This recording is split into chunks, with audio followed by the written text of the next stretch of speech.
여러분 안녕하십니까? ¿Cómo están todos? Soy el profesor Yi Bo. Durante este semestre estaré dando las lecciones de Hebreos. Hebreos es llamado también como el Levítico del Nuevo Testamento, tanto así que nos enseña cómo en Levíticos aparece la unión con Dios a través de la ofrenda por el pecado. Estoy muy contento de que podamos estudiar juntos este semestre el libro de Hebreos. Voy a leer Hebreos desde el capítulo 1. Versículo 1. Dios, habiendo hablado muchas veces y de muchas maneras en otro tiempo a los padres por los profetas, en estos postreros días nos ha hablado por el Hijo, a quien constituyó heredero de todo, y por quien asimismo hizo el universo.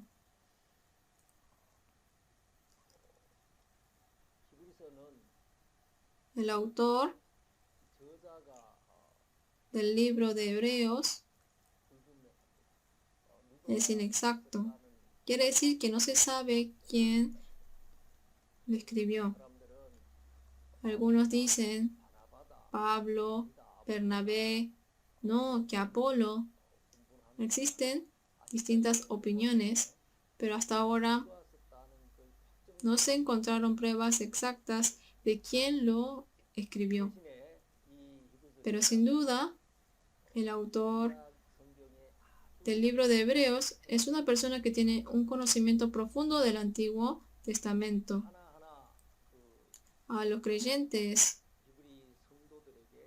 hebreos, uno a uno, les desenvuelve profundamente el Cristo y comprueban nuevamente que Cristo es el Mesías. Por eso, claramente los receptores son los hebreos, es decir, les envía estas cartas a los judíos, de entre ellos a los judíos salvos. Nosotros vamos a dividir a los judíos en tres clases. Uno son los palestinos, es decir, los judíos que habitan en la tierra de Israel. Otros que fueron esparcidos en el extranjero y se dedican al comercio u otras actividades, más los que no han regresado de la época de los prisioneros. A ellos se los llama diáspora. Hay estas dos clases y la tercera clase son los destinatarios que estaban en el judaísmo y escucharon el Evangelio de Jesucristo y se separaron. Por eso los cristianos. Entonces, hay tres clases y el escritor le escribe a este último. Porque ellos salieron del judaísmo, ellos dicen, esto no es así. ¿Qué enseñaba el judaísmo? La ley.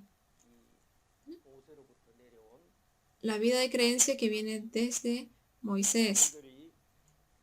Pero, por más que ellos se esforzaban para cumplir la ley, no podían. No solo no podían cumplir, sino estando muy difíciles, escucharon la gracia de bendición de Cristo. Ah, es esto. Él es el verdadero Mesías. Así reciben la salvación.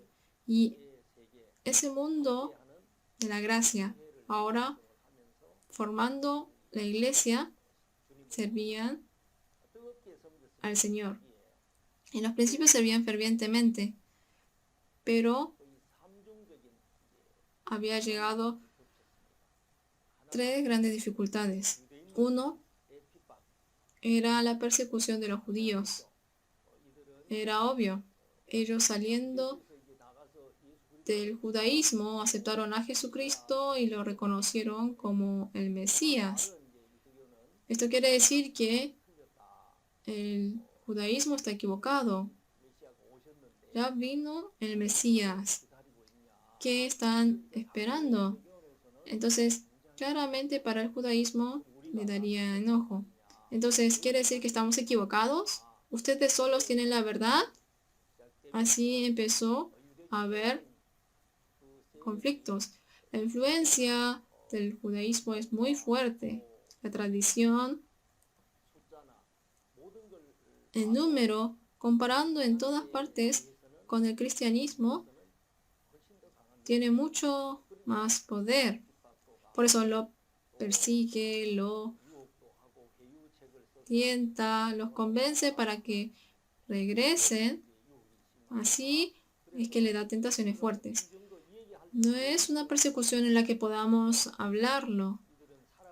Ellos en la vida real que vivían debían aislarse. Eran excluidos de la actividad social y la actividad económica. Debían vivir en los valles, en cuevas y tenían muchas dificultades. Como sabemos, en la época de los romanos, sus vidas eran muy difíciles hasta que debían llevar sus vidas en cuevas subterráneas como las catacumbas. La segunda persecución fue la persecución del emperador romano. En esa época ordenaban a que confesaran: César es el Dios. Los cristianos no podían decir eso. Entonces, obviamente le imponían castigos sociales y castigos en las actividades económicas. Es decir, la persecución que viene desde Roma, porque eran colonia. Luego viene la persecución del judaísmo. Y así hay algo más grande. Desde el corazón viene la duda de la vida espiritual. ¿Tengo que vivir así? Jesús dijo que vendría, pero ¿cuántos años ya pasaron? Parece que todavía Jesús no vendrá por segunda vez. La vida era difícil. Entonces, en el corazón pensaban: ¿no nos habremos equivocado? El evangelio fue bueno, pero escuchando la persuasión y la tentación de los judíos en su corazón, la raíz del evangelio se sacudía. Como en el capítulo 2, versículo 1 dice: por tanto, es necesario que con más diligencia atendamos a las cosas que hemos oído, no sea que nos deslicemos. Se desliza. Quiere decir que la raíz no es firme. La raíz es la raíz del evangelio. Este evangelio y esta verdad, ¿desde dónde viene? Quiere decir que la fe del evangelio está siendo sacudida. Por eso, para ellos fue escrito el libro de Hebreos. El escritor, apresuradamente o escribiendo la carta, está comparando dos cosas: la creencia del judaísmo, la ley de Moisés, la adoración de los ángeles, el sumo sacerdote, comparando exactamente la tribu de Aarón, sumo sacerdote, con Jesús, los ángeles con Jesús, Moisés con Jesús. Anuncia nuevamente que Jesús es el Mesías. El límite de la ley. ¿En dónde está la debilidad? Va comparándolo así, uno a uno. Por eso aquí, en el versículo 1, dice en otro tiempo, es decir, en el Antiguo Testamento. Dentro de la palabra en otro tiempo está la ley que vino desde Moisés. Dios, habiendo hablado muchas veces y de muchas maneras en otro tiempo a los padres por los profetas. Si vemos aquí, habiendo hablado, ¿a quién? A nuestros padres. ¿Quién habló? Dios. ¿A través de quién? Mediante los profetas, dice. Estos profetas, ¿qué trabajo tenían? Existen profetas y sacerdotes. De estas dos clases, los profetas se ponen del lado de Dios y transmitían la voluntad de Dios hacia las personas que están en la tierra. Por lo tanto, los profetas eran personas que señalaban, exhortaban a aquellos que a la vista de Dios eran rebeldes y cometían pecado, y profetizando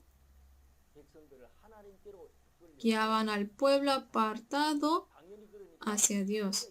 Por eso eran muy ofensivos y atacaban con profecías. No salían buenas palabras de ellos. Eran personas que realmente transmitían tal cual la voluntad de Dios. Al contrario, los sacerdotes eran intercesores entre Dios y el hombre. Por eso, el rol que cumplía el sacerdote, estando entre Dios y los hombres, guiaba a los hombres hacia Dios, los defendía y los ayudaba en sus debilidades. Por eso, como hacía el trabajo de conectar la distancia entre Dios y los hombres, más que el profeta se ponía del lado de los hombres y llevaba a las personas delante de Dios. En el Antiguo Testamento, los profetas gritaban fuertemente la voluntad de Dios. Si es que hay una debilidad del pueblo de Israel, es que ellos son un pueblo que vivían teniendo primacía y orgullo de ser un gran pueblo escogido. Nosotros somos diferentes a ustedes. Nosotros somos un pueblo circunciso. Somos un pueblo escogido. Sostenían fuertemente esto. Pero en la Biblia, al final de Romanos capítulo 2, en el capítulo 3, aparece, ¿cuál es el beneficio de la circuncisión? En la circuncisión, al 8º día en que nacen los niños, cortaban la carne como la evidencia del pacto. Así eran circuncidados. Recibían la circuncisión por el hecho de que decían que era un pueblo que recibió la promesa.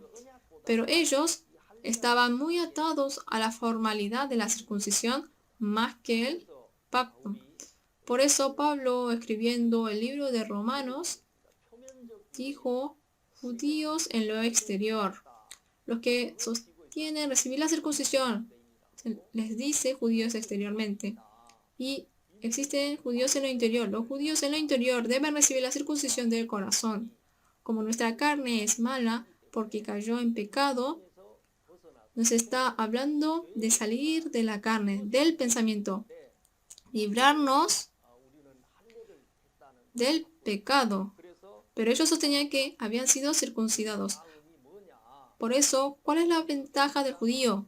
Si vemos en Romanos capítulo 3, versículo 1, ¿qué ventaja tiene pues el judío? ¿O de qué aprovecha la circuncisión? Mucho en todas maneras. Primero, ciertamente que les ha sido confiada la palabra de Dios. Aquí, ¿cuál es la ventaja del judío? Es que le ha sido confiada la palabra de Dios. El rol era conservar la palabra para transmitir a los que siguen en adelante. Era un cargo muy precioso. Ellos vivían solo con el corazón de que estaban recibiendo la palabra, pero su corazón estaba lejos de cualquier corazón de Dios que dio la palabra para conservarla. En el trabajo, con todo su corazón, hacían el trabajo. A veces se bañaban 2 veces al día, transcribían la Biblia, es decir, la copiaban. Por eso, para mantener la herencia, como en ese momento no había buena técnica de impresión, todo lo escribían a mano y lo escondían en la cueva de Qumran, por lo que es gran mérito de ellos que ahora podamos tratar con la Biblia. Pero el problema es, hay 2 formas de tratar a la Biblia. Uno es literal.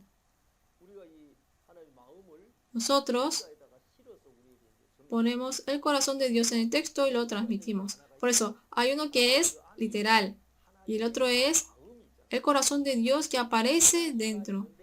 Están estas 2 cosas. Ellos tiraron el corazón de Dios. Solo sostienen lo literal. Por eso, naturalmente, se hace una formalidad y una ley. Viven tirando el corazón de Dios.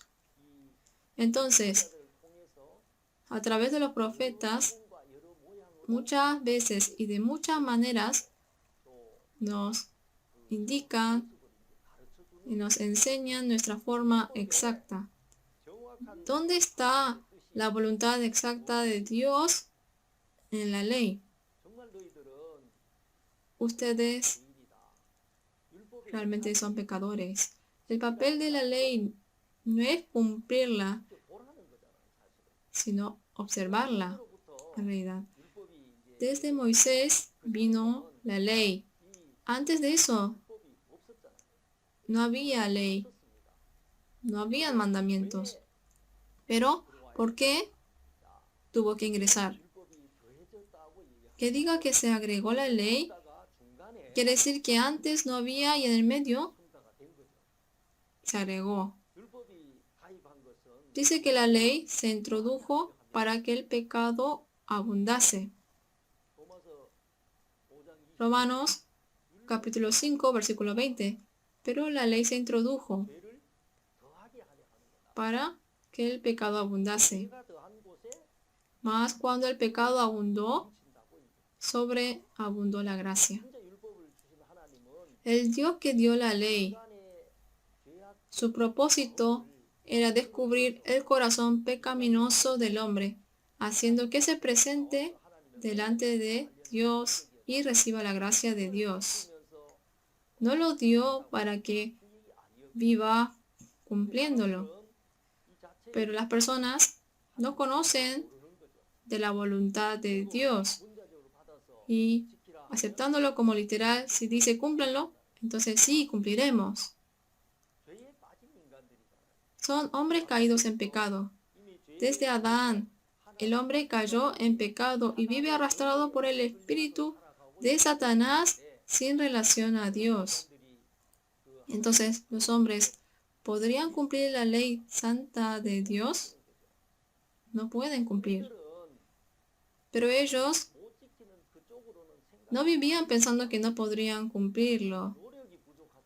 Pensaban que esforzándose podrían cumplirlo. Si nos esforzamos un poco más, suficientemente podremos cumplirlo. Por esto no pude cumplir, porque la otra persona me hizo enojar, por eso no pude cumplir. Así vive de esta manera. No llegaba a esta conclusión. Esta ley no se puede cumplir. No es así. Tiene que venir un nuevo camino.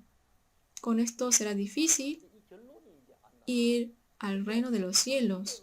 Por eso, en cada generación Dios enviaba a los profetas que muchas veces y de muchas maneras transmitían el corazón de Dios.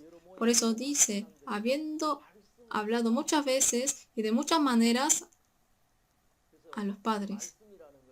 Por eso, la palabra no es que habla de la ley, sino de transmitir el corazón de Dios. ¿Cuál es el corazón de Dios? Ustedes no es que deben hacerlo así.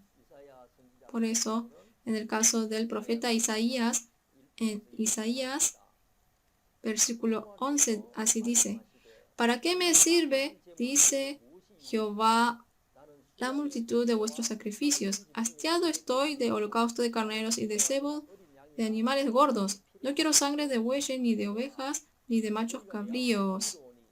¿Quién demanda esto de vuestra mano cuando venís a presentaros delante de mí para hollar mis atrios? No me traigas más vana ofrenda, el incienso me es abominación, luna nueva y día de reposo, el convocar asambleas. No lo puedo sufrir, son iniquidad vuestras fiestas solemnes. Dios aborrece mucho el holocausto donde toman un animal y lo ofrecen. Pero Dios en realidad no lo hizo para que lo hiciéramos. Entonces, ¿por qué Dios lo rechaza y lo aborrece? Si vemos aquí, dice que no lo puede sufrir. Esto quiere decir que Dios tiene un propósito. El propósito y lo que pedía Dios no era que tomara un animal para la ofrenda, ni tampoco su sangre, ni la carne, ni el incienso. Esto no era el propósito de Dios. Falta el verdadero propósito, y acerca de la formalidad de dar la ofrenda es lo que Dios rechaza. Por eso, mediante de los profetas, Dios nos anuncia: no me agrada esta ofrenda, no me lo traigan más. Entonces, ¿qué es lo que quiere decir? Está diciendo que hay otra ofrenda, hablando muchas veces y de muchas maneras así. Hay una ofrenda que le agrada a Dios. ¿Cuál es esa ofrenda? Quiere hablar acerca de Cristo. Pero luego de que viniera Jesucristo, así dice San Juan, capítulo 5, versículo 39.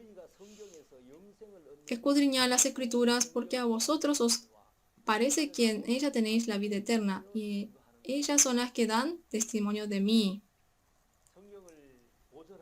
Estaba conservando la Biblia y estaba leyendo la Biblia.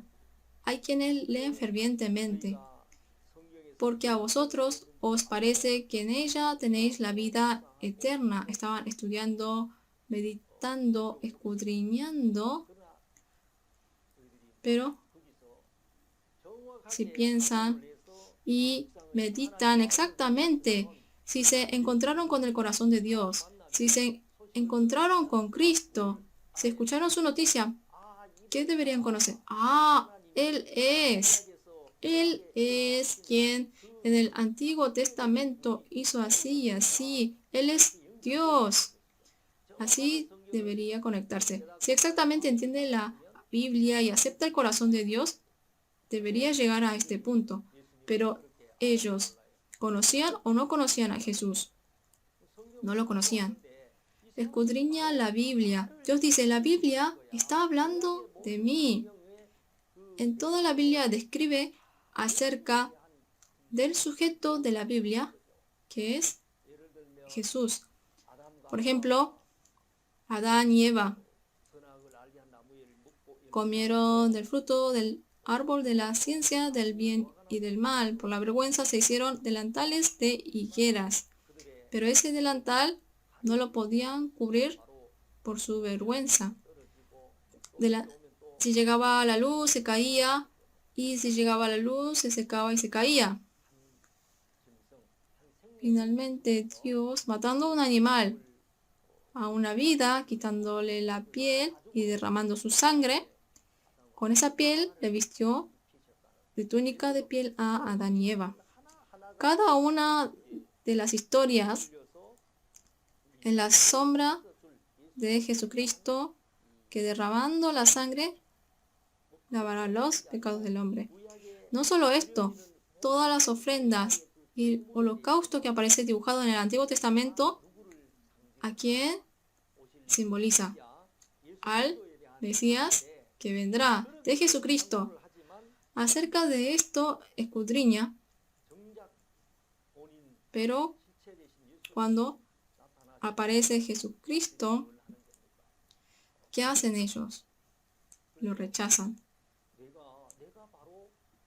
Yo soy el Mesías, soy el protagonista. Jesús así habla. Dios, habiendo hablado muchas veces y de muchas maneras por los profetas, nosotros podemos descubrir uno a uno el corazón de Dios. En Hechos, capítulo 13, versículo 22, la persona que descubrió el corazón de Dios.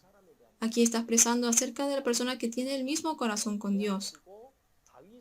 Quitado este, les levantó por rey a David, de quien dio también testimonio diciendo, he hallado a David, hijo de Isaí, varón conforme a mi corazón, quien hará todo lo que yo quiero.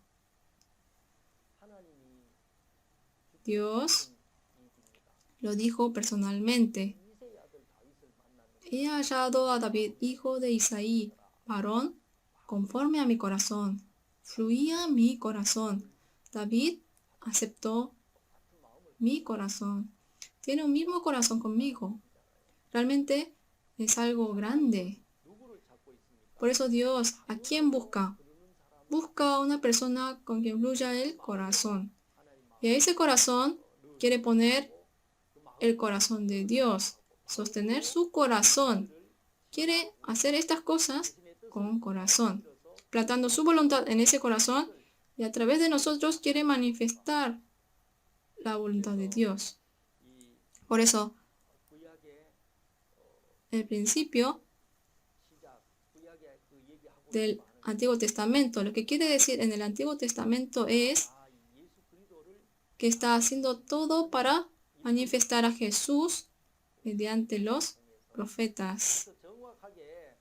Por eso sí comprendemos exactamente el Antiguo Testamento, ¿quién aparece? Está hecho para que aparezca Jesucristo. Entonces, en Romanos capítulo 4, versículo 10, así está escrito. Porque el fin de la ley es Cristo, para justicia a todo aquel que cree. Cuando llega el fin de la ley, ¿quién dice que va a llegar? Se manifiesta Jesucristo. Por eso, en Hebreos, entre los judíos que están bajo la ley y a los cristianos que saliendo de la ley aceptaron Jesucristo, está poniendo una línea exacta. Porque el fin de la ley es Cristo, para justicia a todo aquel que cree. Jesucristo, con su propio cuerpo, terminó la petición de la ley. En la Biblia dice que terminó, que es el fin. Llegó la era de Jesucristo. Como por la ley no se puede, comenzó la obra de creer en Cristo, en creer en lo que hizo Jesucristo, en creer esa gracia. Por eso, en el Antiguo Testamento, en todo el libro, ¿para quién es? Para Jesucristo, quien vendrá. Así va comparando dos cosas. Jesús, que es mejor que Moisés. También, en ese momento había mucha creencia de adoración a los ángeles. Jesús mejor que el ángel. Un sumo sacerdote más grande que el sumo sacerdote. De esta manera expresa y explica acerca de Jesús. Y habla de Jesucristo, quien vendrá nuevamente. Habla de aquel que vendrá siendo el fin de la ley. Si vemos aquí la expresión un mejor, aparece 13 veces. La palabra una vez aparece 9 veces. Y la palabra cielo aparece 15 veces. Con solo escuchar esto, podremos saber qué quiere decirnos el escritor hebreo y podremos saber por qué Dios escribió el libro de Hebreos. En realidad, comparar el reino de Dios con la tierra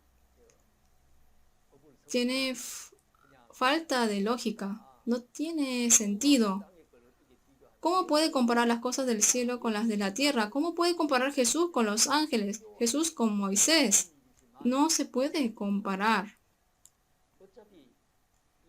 De todas maneras, debemos resolverlo con el idioma que tenemos y la profecía de la tierra. Lo resuelve y explica utilizando las expresiones un mejor, un buen, un grande, que Cristo es el Mesías y que es el Salvador. Entonces, ¿cuál es la razón por la que siempre menciona el cielo? Quiere plantar la esperanza en el corazón de los cristianos que se sacude. Quiere decirnos que estas cosas son las que se realizan en el cielo. Lo que vemos, sentimos y encontramos, esto no es todo. Que dejara la esperanza en el cielo, porque esta tierra ya termina. Es atrapado a esto, tira la salvación tan preciosa, vuelve al judaísmo, vuelve a estar bajo la ley. Usa estas expresiones para que no haga estas terquedades. Explica continuamente la ley y la ley de la gracia de Dios. En el capítulo 1, versículo 1, dice por los profetas. Si los sacerdotes llevaban a los hombres frente a Dios y cumplían el papel de intercesor, los profetas hacían el trabajo de atacarlos de manera ofensiva para restaurar el corazón de las personas y hacerles arrepentir. Dios puso su corazón a los profetas. Dios había hablado muchas veces y de muchas maneras con los profetas para que los hombres pudieran encontrarse con Dios con corazón. Por eso los profetas eran utilizados como herramientas para transmitir la voluntad de Dios. Y la ley del Antiguo Testamento también transmite la voluntad de Dios a las personas, preparando a Jesús que vendría. Todas las obras del Antiguo Testamento estaban enfocadas en la aparición de Jesucristo. Por eso, en otro tiempo, el pasado, era un proceso de preparación. Mediante los profetas, Dios nos quiere hablar así y así a nosotros. Por eso dice, Dios habiendo hablado muchas veces y de muchas maneras. Ahora, en el versículo 2 dice, en estos postreros días Dios ha hablado por el Hijo. Está hablando de dos cosas. Dios que habló por medio de los profetas y Dios que habló por medio de su Hijo. Por eso, en esta primera hora hemos hablado del Dios que había hablado por los profetas. A los que sostenían solo lo literal les dice, eso no es, la voluntad de Dios está aquí. Hemos compartido brevemente de transmitir el corazón de Dios, de por qué tuvo que venir Cristo y viniendo, cómo trabajaría. Luego de tomar un descanso, estudiaremos del Dios que habló por el Hijo. Y luego continuaremos.